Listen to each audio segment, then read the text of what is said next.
Ha? Ako manhid? Hindi ah. Kung hindi ka pala manhid, bakit...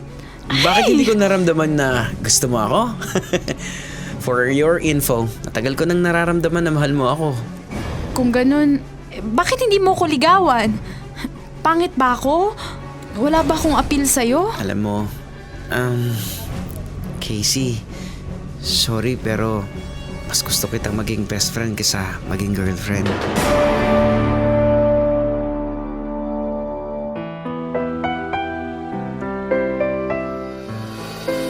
Ang bawat isa sa atin ay may sariling opinyon at kuro-kuro sa anumang drama meron ang buhay. Sa TLC, The Drama Special Interactive, aming pakikinggan ang gustong sabihin ng inyong puso't isipan. TLC, The Drama Special Interactive. Involved ka dito.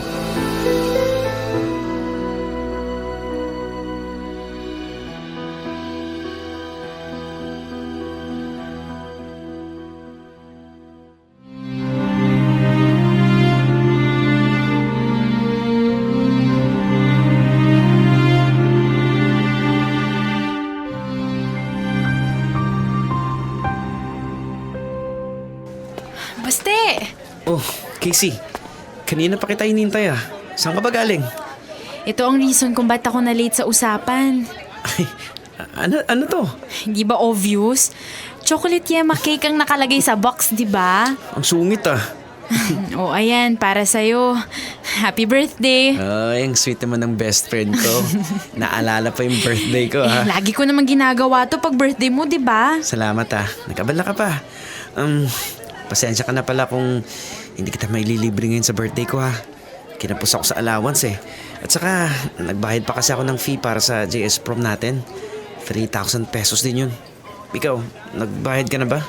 Hindi pa nga rin eh. Naiinis nga sa akin si Mama. Bakit pa kasi dun pa sa Diamond Resort gaganapin yung JS prom natin?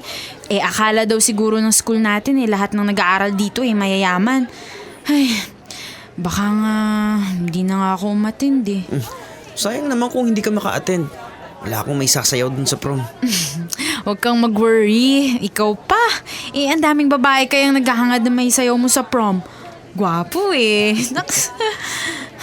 Pero na-touch naman ako na malaman sa'yo na gusto mo rin akong isayaw sa prom Kakalimutan ko ba yung best friend ko? Siyempre hindi. Nga pala, Baste, ubusin mo yung chocolate yema cake na binigay ko sa'yo ha. Masarap yan, promise. Sure, salamat dito ah. Hi, Baste! Baste, si Ma'am Riz. Kayo pala ma'am. Patulong naman dito kung okay lang sa'yo. Papunta kasi ako sa faculty. Ang dami kong dala Sige po ma'am. Tutulungan ko po kayo. Sandali lang po. Casey, may iwan na muna kita ha. Babalikan din kita kaagad dito. Hindi na. Didiretso na ako sa library. Sumunod ka na lang sa akin doon. Sige. Bye, Casey. Ma'am Riz, ako na po magdadala niyan. Salamat, Baste. Halika na.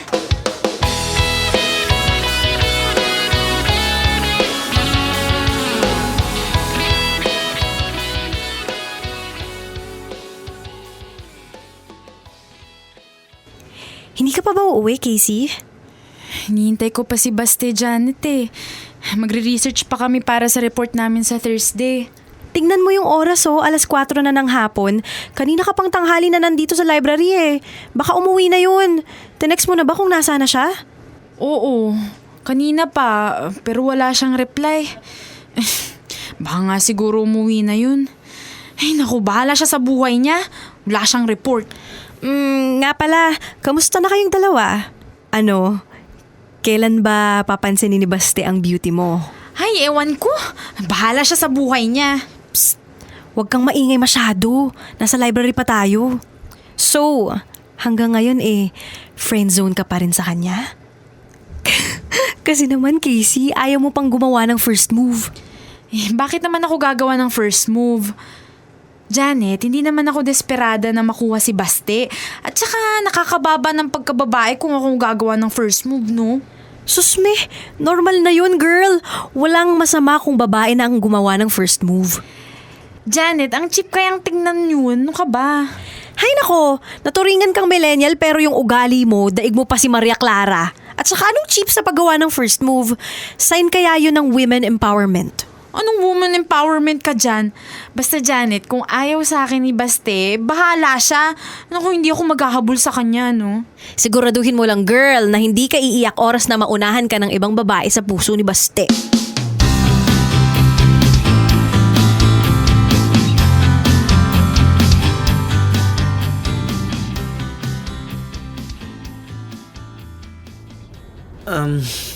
Casey, pasensya ka na kung hindi na ako nakabalik kanina para samahan kita gumawa ng report ha. Ano kasi, may emergency sa bahay. Emergency. Ay sus, hindi ako naniniwala. Uy, huwag ka na magtampo sa akin oh. Sorry na, please. Hindi ako nagtatampo sa'yo. At saka yung report ko lang naman yung ginawa ko. Ay, ganyan na ba? Best friends tayo, di ba? Tapos... Ano, ako pa ba gagawa ng report mo? Alila mo ba ako, ha? Okay, fine. Ako nang gagawa ng report ko. Natitiis mo na ako ah.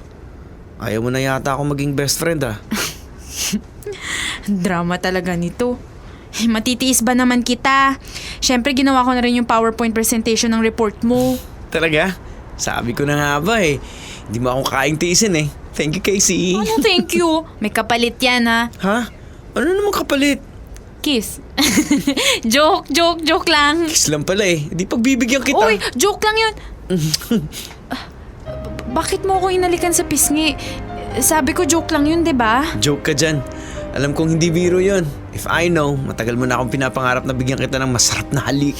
Loko ka rin, no? Pagkatapos kang gawa ng report, tapos aasarin mo lang pala ako. Pakatotoo ka na kasi. Anong magpakatotoo? Sabi sa akin yan na Vincent at Colleen. Sabi mo raw sa kanila na tagal mo na akong crush. Ha? Anong pinagsasabi mo dyan? Uy, hindi hindi totoo yan. Sinabi mo raw yun sa kanila habang naglalaro kayo ng truth or dare. Kaya huwag ka na mag-deny. Okay lang naman eh. Ang totoo niyan kasi, Casey, crush din kita. Talaga, Baste? Uy, nabubuhayan. Ibig sabihin, totoo. Totoo ba yung sinabi mo, Baste? Na-crush mo ako? Of course, biro lang yun. Best friend kita. Ayokong talunin yung best friend ko, no? Diyan ka na nga! Uy, Casey! Huwag ka naman mag-walkout na ganyan! Casey! Muwi ka na! Inaantok na ako!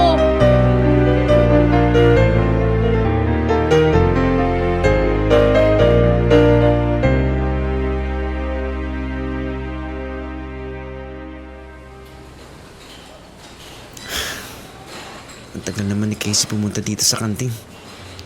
Mukhang hindi yata siya maglalunch ah. Kumain na nga muna ako. Hi, Baste! Kayo pala, Ma'am Riz. Pasabay kumain, ha? Sige po, ma'am. Maupo po kayo. Thanks. Anyway, bakit wala kang kasabay kumain? Umuwi na po yung mga kaibigan ko. Ako naman po, mamaya pa uuwi kasi may practice pa po kaming mga member ng school theater hanggang 4 p.m. Alam mo, fan mo ko. Ang galing mo kasing umarte eh. Lalo na yung sa play nyo na walang sugat. Ang gwapo mo pa doon. Thanks po, ma'am. Kung hindi mo na itatanong, member din ako dati ng theater sa university na pinagtapusan ko. Talaga po? At saka ako rin na nagsusulat ng script sa mga play.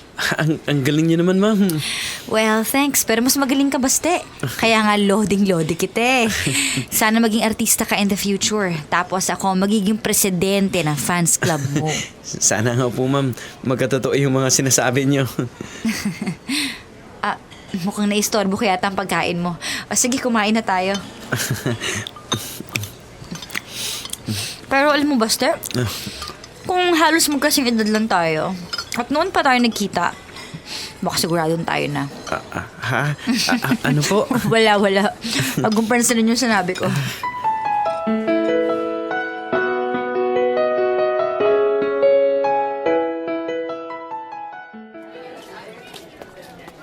Casey, nandito ka lang pala.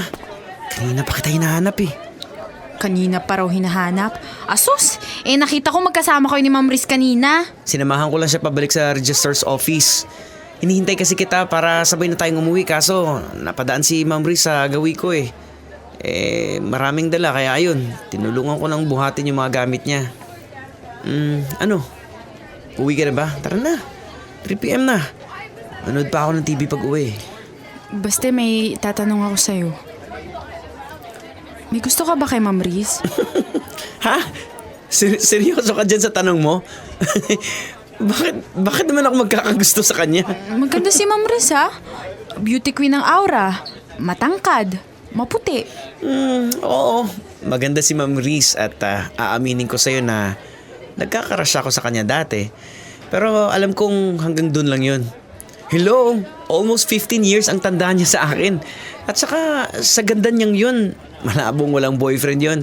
At saka kung sakaling single man siya, hindi yun magkakagusto sa akin. Iba kasing trato niya sa'yo eh. Alam mo yun? Parang may something. Mabait lang si Ma'am Riz. At saka kahit na hindi siya teacher dito sa school at register employee lang siya, kailangan kong magsipsip sa kanya. Alam mo yun? Kailangan kong maging Mr. Nice Guy sa mata nila. Kasi nga, student council leader ako. At saka may nahabol akong academic honor. Di ikaw nang sip-sip higop lagok. Nagsiselos ka ba sa kanya, ha? Hindi. Bakit naman ako magsiselos doon? Hindi naman tayo. Kung hindi ka nagsiselos dyan, bakit mo tinatanong yung sakin? At saka bakit nag-iiba ang mood mo sa tuwing nababanggit sa usapan si Ma'am Riz, ha? Ay nako, ewan ko sa'yo. Bakit pa kasi napakamanhid mo? Ha? Ako, manhid? Hindi, ah. Kung hindi ka pala manhid, bakit hindi mo nararamdaman yung ano? Bakit hindi ko naramdaman na gusto mo ako? For your info, matagal ko nang alam yun. Matagal ko nang nararamdaman na mahal mo ako. Kung ganun, bakit best friend pa rin ang trato mo sa akin? Siyempre, best friend kita. Ano ba namang tanong yan? Hindi yun. Ano? Bakit hindi mo ko ligawan? Pangit ba ako? Wala ba akong appeal sa'yo? Alam mo, hindi ka naman pangit. Casey, maganda ka. Pero kasi Casey, sorry pero mas gusto kitang maging best friend kaysa maging girlfriend.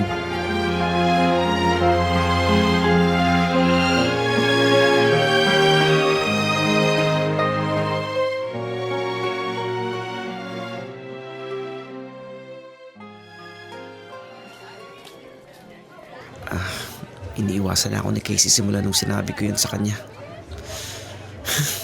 Bakit ko ba kasi sinabi yun sa kanya? Siguradong nasaktan ang kalooban ng best friend ko.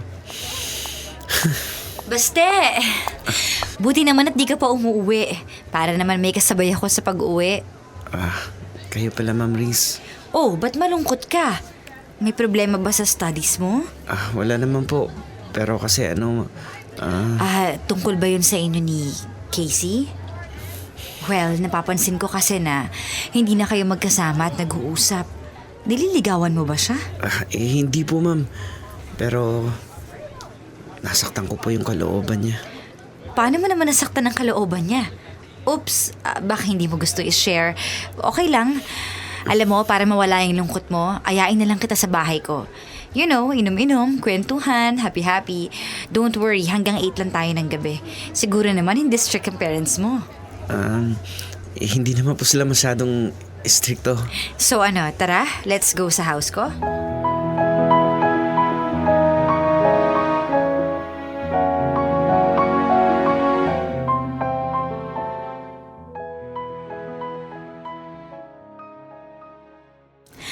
Ang bilis ng oras, mag-aalas 8 na ng gabi. Oo nga eh. Ang bilis. Sa totoo lang, ayoko pang umuwi. Mukhang nag-enjoy ka. Masaya kasi kayong kakwentuhan, ma'am. Ano ka ba, Baste? Pag wala tayo sa school, wag mo na akong tawaging ma'am. Tawagin mo na lang akong Riz. At saka, treat me na parang katropa mo lang. Wala na ring po at opo, ha? Nasanay kasi akong tawagin kayong ma'am, pero sige. Tropa-tropa na lang tayo pag wala sa school. Alam mo, mas masayang bondingan natin kung may beer lang sa tabi. Pero dahil sa minor de edad ka pa, kaya bawal pa sa'yong uminom. Walang minor de edad sa akin, ma'am. Umiinom na kayo ako. Ang totoo niyan, ang papa ko pa yung nagturo sa akin na tumagay eh. Talaga? Pero kahit na, bawal pa rin sa'yong uminom. O ayan na, kahit paano, naging good influence ako sa'yo. Mamayang 9 na ako uuwi. Okay, pabor yun sa akin para makasama pa kita ng matagal. Kayo talaga. Gusto niyo ako makasama. Kung pwede lang sana, forever na tayo magkasama. Ano bang ibig mong sabihin? Ma'am Riz, Gusto kita. Hinalikan kita. Kasi gusto kita. Unang beses pa lang kitang makita, ganito nang naramdaman ko sa'yo. Oh, bakit natulala ka dyan? nagulat lang ho ako. Alam kong gusto mo rin ako. Kahit hindi mo sabihin sa akin, alam kong pareho tayo ng nararamdaman. Paano niyo naman po nasabi yan? Hindi ako manhid, baste. Sa mga kilos na pinapakita mo kapag kasama mo ko, alam kong gusto mo rin ako. Ano, umamin ka na sa akin. Tama ako, di ba? Okay. Aminin ko na. Tama ka. Pero hindi ko talaga akalain na pareho tayo ng nararamdaman sa isa't isa. Kaso, Riz, Kung iniisip mo yung malayong agwat ng edad natin, huwag mong pansinin yun. Gawin na lang natin kung ano sa tingin natin ang magpapasaya sa atin. pilya ka pala. Pero baste, seryoso ako. Gusto kita at gusto kong maging akin ka.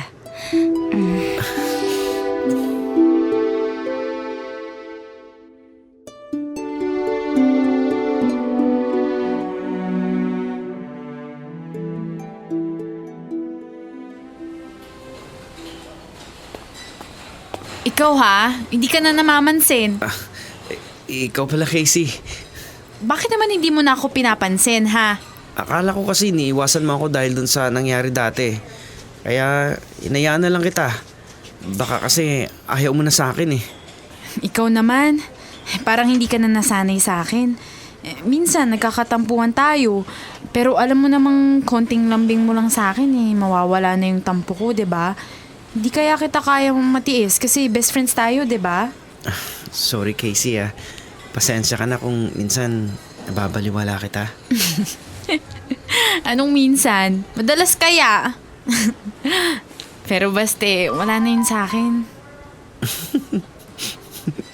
Oh, sino yung nag-message sa'yo at natatawa ka ng ganyan? Wala. Sino nga yan? Girlfriend ko. Girlfriend? May girlfriend ka na? Sino yan? Kilala ko ba? Hello? Nandito pa ako. Ano? Hindi mo na ba ako papansinin, ha? Anong sabi mo? Ang sabi ko, sino yung girlfriend mo? Aba, tingnan mo tong lalaking to. Deadmahan pa rin? Hey, naku, dyan ka na nga. Wala kang kwentang kausap.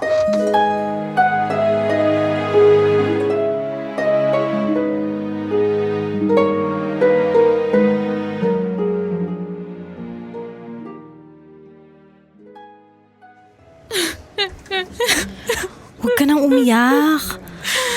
Ano ngayon kung may girlfriend na si Baste? Wala ka nang magagawa. Hindi ko lang mapigilang umiyak, Janet. Pasensya na.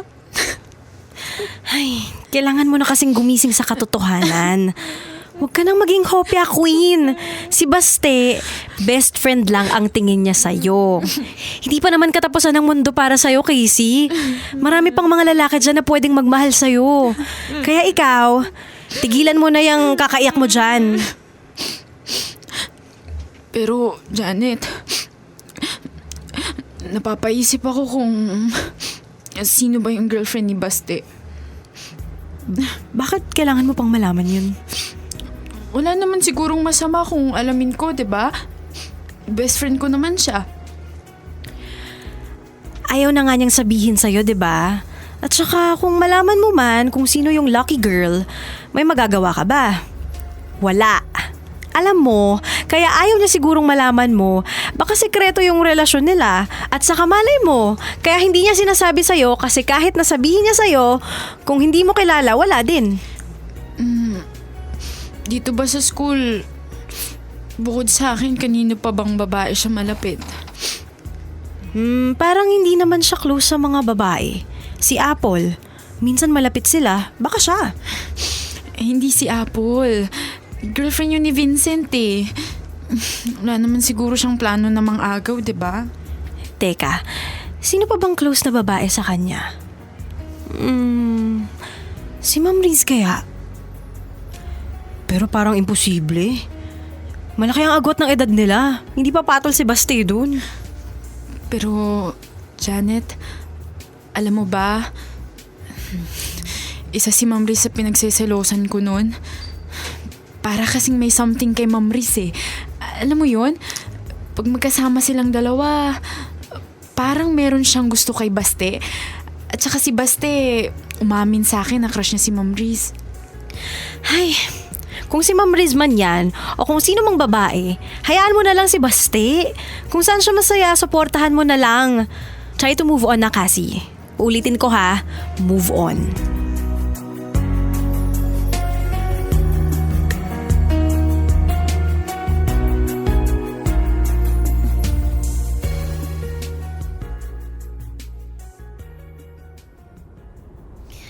Salamat at sinamahan mo ko ngayong araw sa bahay. Sobra mo kong pinasaya.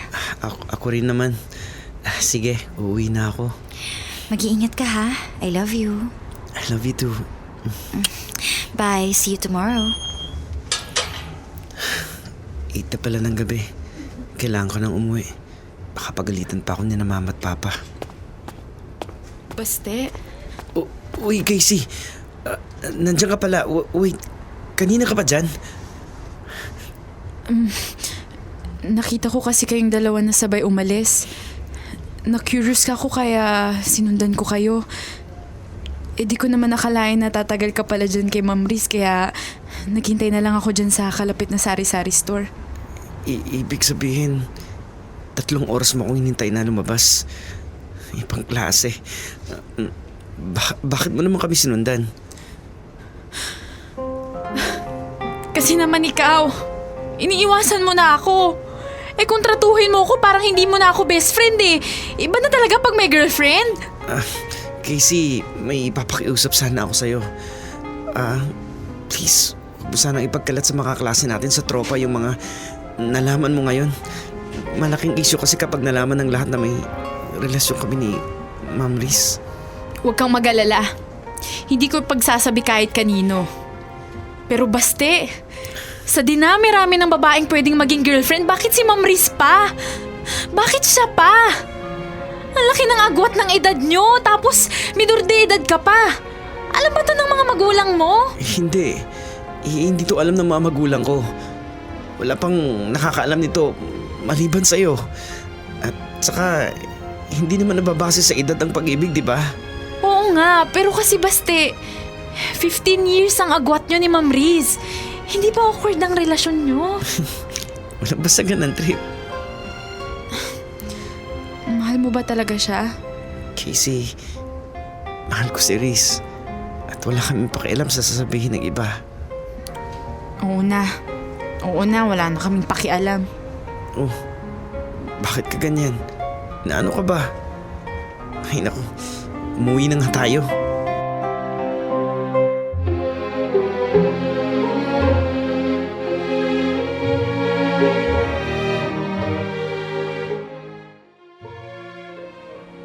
Baste! Sandali! Baste! Bakit? Tinatawag kita pero hindi mo ako pinapansin. Niiwasan mo na ba ako? I'm sorry Casey pero kailangan ko tong gawin. Bakit? Sinabi ba sa'yo ni Ma'am Riz na iwasan mo ko? Pinagsisilosan ka niya eh. Ayoko magkagulo kami kaya sinusunod ko lang yung gusto niya.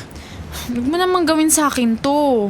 Mag-best friends tayo, 'di ba? Oo Casey, kaso intindihin mo sana ako. Kasi naman Baste.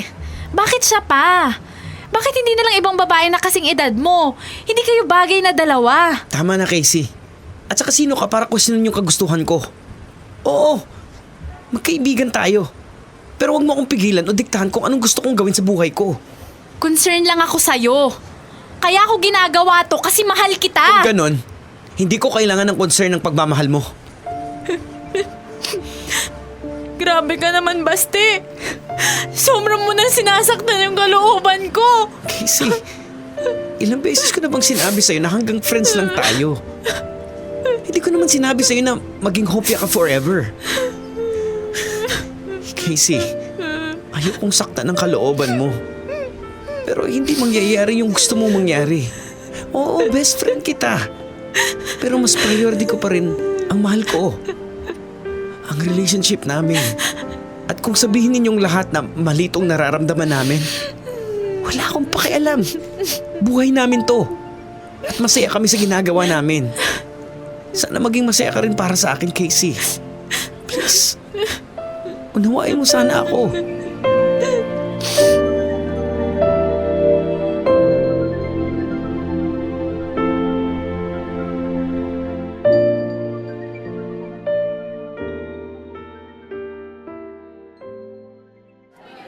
Miss Cassandra Magsino, Yes, ma'am? eto na yung matriculation form mo. You're now officially enrolled. Thanks, ma'am. Si Baste po pala, nakapag-enroll na po? No, nag-transfer na siya sa ibang school sa Quezon City. Hindi mo na siya magiging kaklase. Ganun po ba? Ilang buwan na po yung pinagbubuntis nyo? Magtatatlong buwan. Next! Sige po, Ma'am Riz. Pakikumusta niyo na lang po ako sa best friend ko. Bye.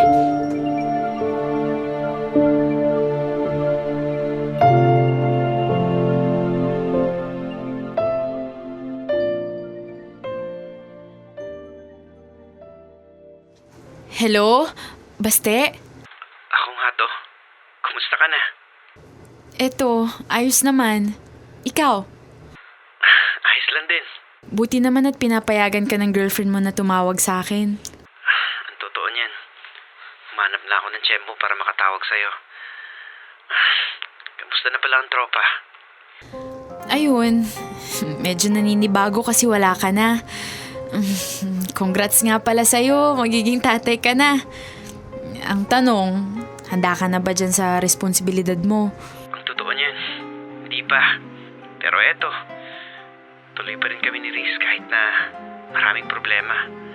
Alam na rin pala ng mga magulang ko ang totoo. As expected, lahat sila tutol sa amin. Basta, ang gulo-gulo na. Ganun ba? Kakalungkot naman. Casey, sorry ah. Huwag ka nang mag-sorry sa akin. Tapos na yun. Naka-move on na ako. Tsaka tanggap ko nang tapos na ang chapter ng friendship natin. Hindi naman tapos. Nagkaroon na ng konting pause. To be continued, kumbaga. Hindi na ako umaasa dyan, Bes. Ayoko pang makadagdag sa problema nyo. Naiintindihan ko na kung bakit kailangan kong lumayo. Huwag kang mag-alala. Tanggap ko na kung hanggang doon na lang pinagsamahan natin. Besides, wala namang forever. Darating din tayo sa puntong magkakaroon tayo ng sarili-sarili nating priority sa buhay. Basta, tandaan mo, Bes, wala akong galit o sama ng loob sa'yo, ha? At suportado ko anumang desisyon ang gawin mo sa buhay. Kung saan ka masaya, doon na ako.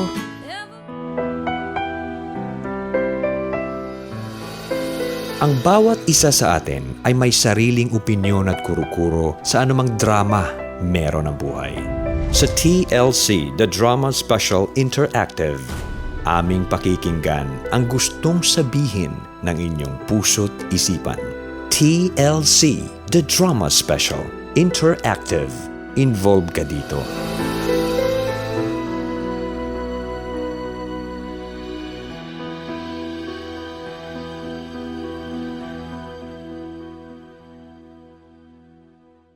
Number one FM radio station.